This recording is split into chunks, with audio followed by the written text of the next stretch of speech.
Assalamualaikum warahmatullahi wabarakatuh.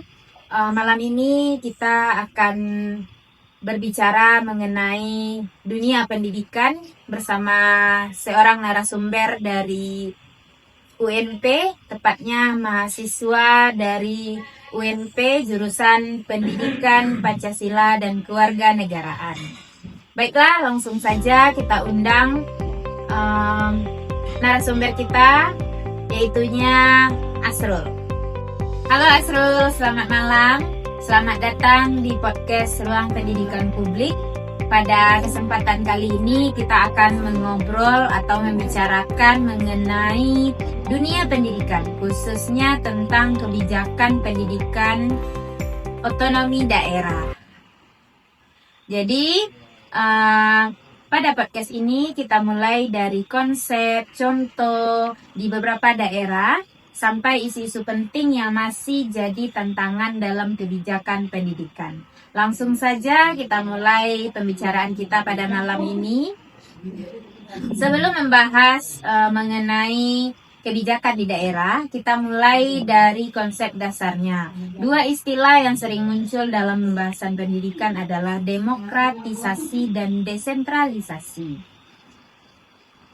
Asrul, apa sih yang dimaksud dengan demokratisasi dan desentralisasi pendidikan, dan mengapa dua konsep ini menjadi penting dalam sistem pendidikan Indonesia? Oke, jadi demokratisasi dalam pendidikan merupakan suatu upaya untuk memastikan bahwa pendidikan dapat diakses oleh seluruh warga negara secara terbuka, berkeadilan, dan tanpa diskriminasi. Sedangkan desentralisasi dalam pendidikan adalah pelimpahan kewenangan dari pemerintahan pusat kepada pemerintahan daerah untuk mengelola sistem pendidikan, mulai dari perencanaan sampai kepada implementasi kebijakan. Mengapa dua konsep ini penting dalam pendidikan di Indonesia? Karena sebagaimana kita ketahui bahwa Indonesia merupakan suatu bangsa yang sangat beragam dengan berbagai kearifan lokal yang ada, maka pendidikan harus sesuai dengan kebutuhan dan konteks lokal yang ada di daerah tersebut. Misalnya contohnya kita yang berada di Sumatera Barat ini, tentunya kita akan mengintegrasikan bagaimana karakter dan kearifan lokal budaya Minangkabau itu dalam pendidikan. Sebagaimana contohnya ada mata pelajaran muatan lokal seperti budaya ala Minangkabau. Mungkin sekian untuk jawabannya. Oke, terima kasih Asrul. Tadi kita sudah bahas pengertiannya.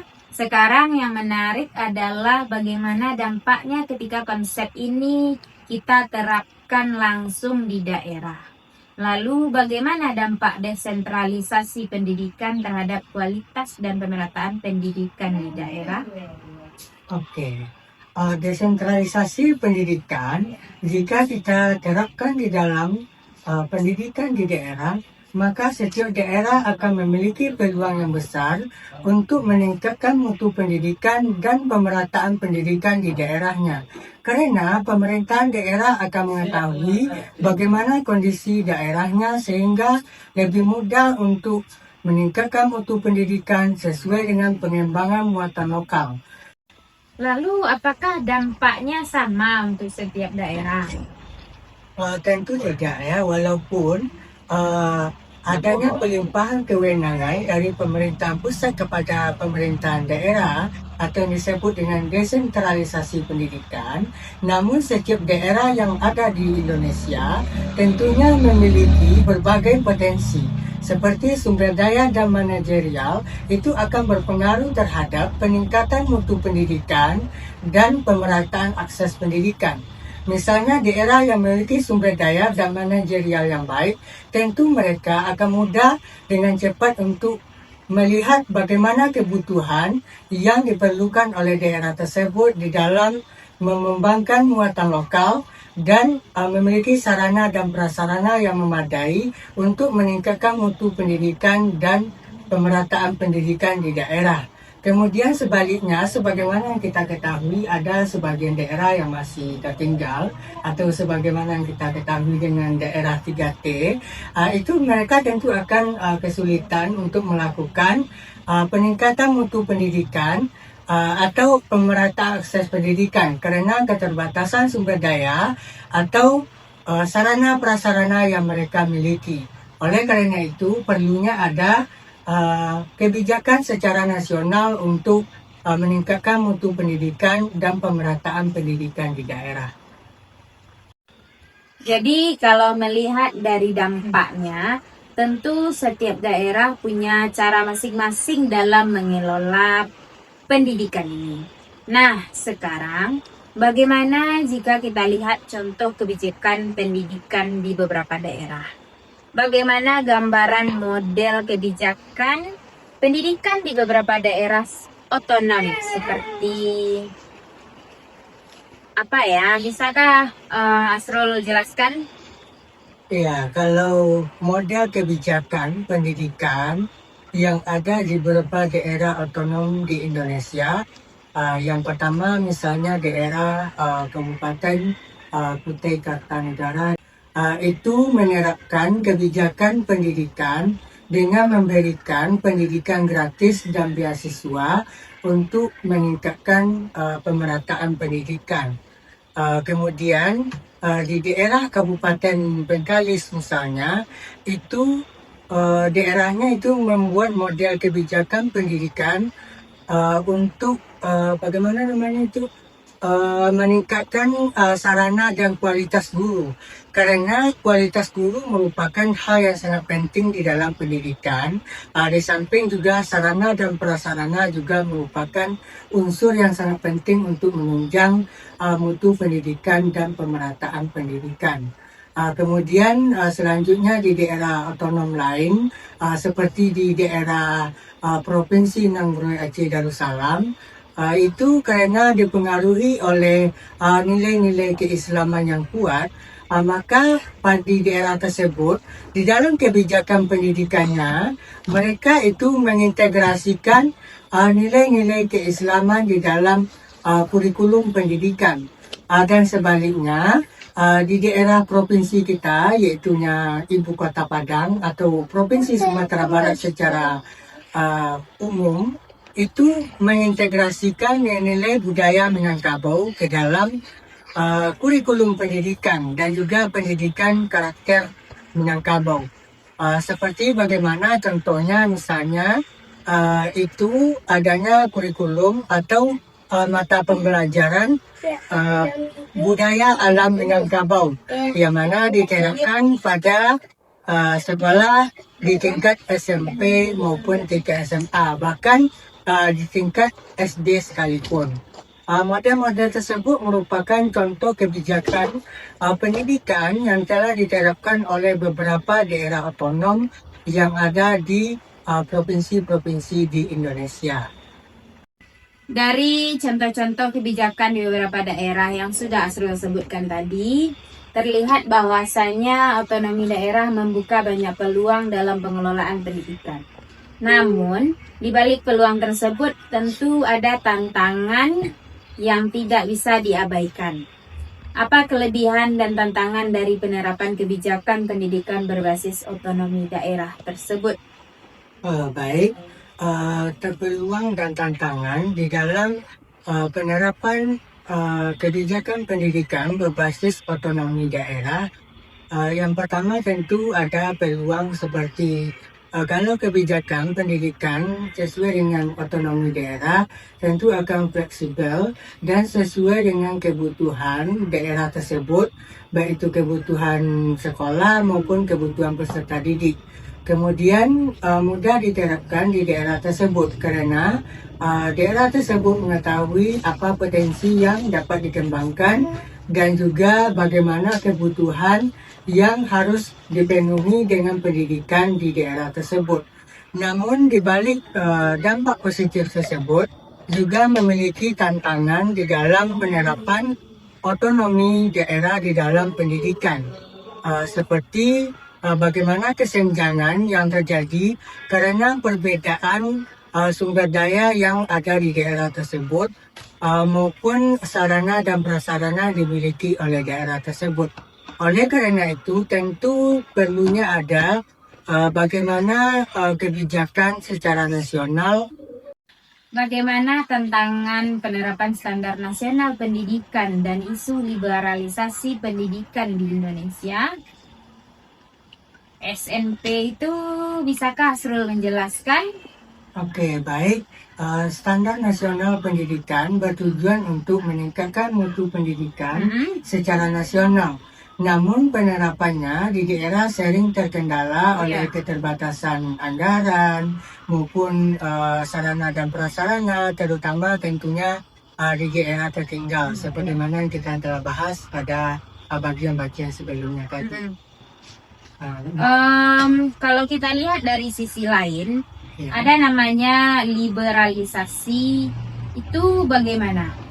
Ya, isu liberalisasi ini ditandai dengan adanya peran swasta dan komersialisasi dalam pendidikan untuk meningkatkan mutu melalui persaingan. Namun juga berpotensi di dalam memperlebar bagaimana kesenjangan pendidikan. Oleh karena itu, negara harus tetap menjadi hal utama di dalam menjamin hak pendidikan, supaya pendidikan ini tidak semata-mata menjadi komunitas ekonomi. Gitu. Jadi memang bertujuan untuk mencerdaskan kehidupan bangsa. Jadi bagaimana peran profesionalisme pendidik dan manajemen sekolah dalam meningkatkan mutu pendidikan itu, Asro? Tentu profesionalisme pendidik dan peran manajemen sekolah yang baik sangat menentukan mutu pendidikan. Profesionalisme pendidik merupakan faktor kunci di dalam meningkatkan mutu pendidikan.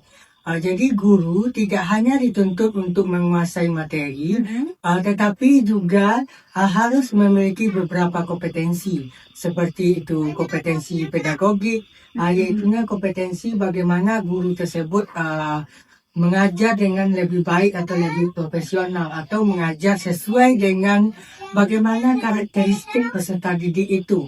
Dia itu mampu menerapkan bagaimana model pembelajaran dan lain sebagainya, medianya. Ada juga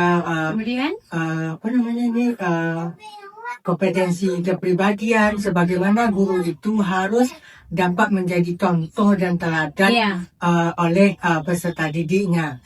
Kemudian juga kompetensi sosial. Bagaimana guru itu harus dapat berinteraksi baik itu dengan siswa, dengan sesama guru atau rekan sejawat namanya atau dengan masyarakat pada umumnya seperti dengan wali murid. Itu juga sangat menentukan. Satu lagi itu tentunya profesionalisme. Dan profesionalisme ini tentu sangat penting menjadi seorang guru yang profesional, gitu kan.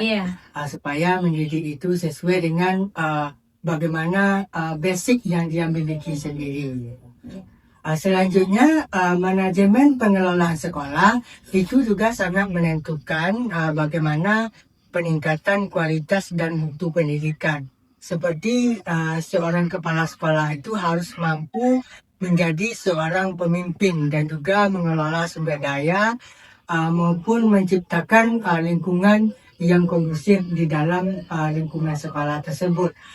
Jadi kombinasi antara guru yang profesional tadi dengan manajemen sekolah yang baik ini akan meningkatkan mutu pendidikan yang lebih baik dan juga meningkatkan hasil belajar peserta didik ke arah yang lebih baik. Bukan saja hasil belajarnya, tetapi juga bagaimana sikapnya dan juga bagaimana lingkungan sekolah tersebut menjadi lingkungan yang kondusif. Ya, intinya mungkin kualitas pendidikan di situ menjadi meningkat. Ya. Bukan saja dari hasil belajar, tetapi semuanya lah pendidikan itu menjadi meningkat. Ya. Bagaimana kebijakan pengalihan kewenangan SMA atau SMK serta partisipasi masyarakat dalam pembuatan kebijakan pendidikan? Oke, pengalihan kewenangan pengelolaan pendidikan di tingkat menengah seperti SMA atau SMK dialihkan dari Kabupaten kota kepada provinsi bertujuan untuk meningkatkan mutu dan efisiensi pengelolaan pendidikan. Namun kebijakan ini juga sering menimbulkan tantangan seperti koordinasi kebijakan, seperti kurangnya koordinasi antara pemerintahan daerah, kabupaten, kota kepada provinsi misalnya gitu kan, sehingga adanya tidak sesuai kebijakan antara dari provinsi kepada daerah karena tidak mengetahui kondisi real yang ada di daerah tersebut. Kemudian partisipasi masyarakat ya di dalam perumusan kebijakan pendidikan ini tentu sangat penting. Sebagaimana yang kita bahas di awal tadi, yaitu tentang demokratisasi dalam pendidikan, itu kan berhubungan langsung dengan partisipasi masyarakat. Jadi di dalam perumusan kebijakan pendidikan itu, masyarakat ataupun seluruh stakeholder dilibatkan di dalam perumusan kebijakan tersebut supaya kebijakan tersebut sesuai dengan kebutuhan yang ada di masyarakat. Tentu yang mengetahui apa kebutuhan mereka tentu masyarakat itu sendiri. Seperti masyarakat, orang tua maupun dari siswa itu dilibatkan di dalam perumusan kebijakan agar kebijakan itu tidak hanya datang dari pusat atau secara nasional, namun juga dirumuskan oleh masyarakat sebagai bentuk dari aspirasi masyarakat dan juga sebagai konsep dari demokratisasi di dalam pendidikan. Iya. Baiklah, sekian obrolan kita tentang kebijakan pendidikan di era demokratisasi dan otonomi daerah ini. Dari pembahasan ini bisa kita lihat bahwasannya kebijakan pendidikan bukan hanya soal aturan tetapi juga soal pelaksanaan di lapangan dan keterlibatan banyak pihak. Semoga pembahasan kita ini bisa menambah wawasan dan membantu kita untuk memahami bagaimana kebijakan pendidikan bekerja, baik di tingkat pusat maupun di daerah. Terima kasih sudah mendengarkan podcast Ruang Pendidikan Publik. Sampai jumpa di kesempatan berikutnya dan semoga obrolan pada hari ini bermanfaat untuk kita semua.